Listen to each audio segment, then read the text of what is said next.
নমস্কার বন্ধুরা, ঘোষ ফ্যামিলি রান্নাঘরে সবাইকে স্বাগত। আজকে আমি তৈরি করব আলু কাবলি। এর জন্য আমি এখানে আলু আর আগে থেকে ভিজিয়ে রাখা ছোলা সিদ্ধ করে নেব। অন্যদিকে নিয়ে নিয়েছি শসা, গাজর, টমেটো, ধনেপাতা, কাঁচা লঙ্কা সমস্ত কিছু ভালো করে কেটে ধুয়ে নিয়েছি আর তেঁতুল জলে ভিজিয়ে রেখেছি।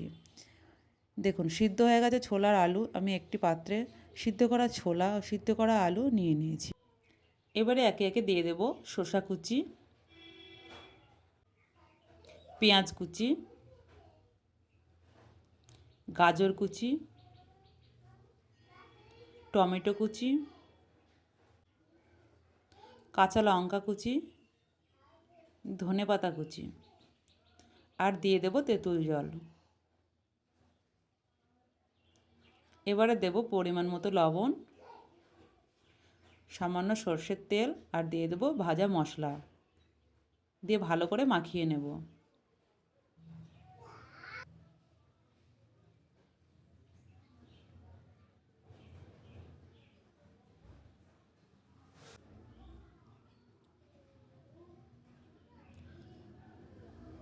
আমার আলু কাবলি তৈরি।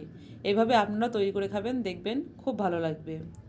আমার রেসিপি যদি আপনাদের ভালো লেগে থাকে তাহলে লাইক, কমেন্ট, শেয়ার এবং সাবস্ক্রাইব করে দেবেন। ধন্যবাদ।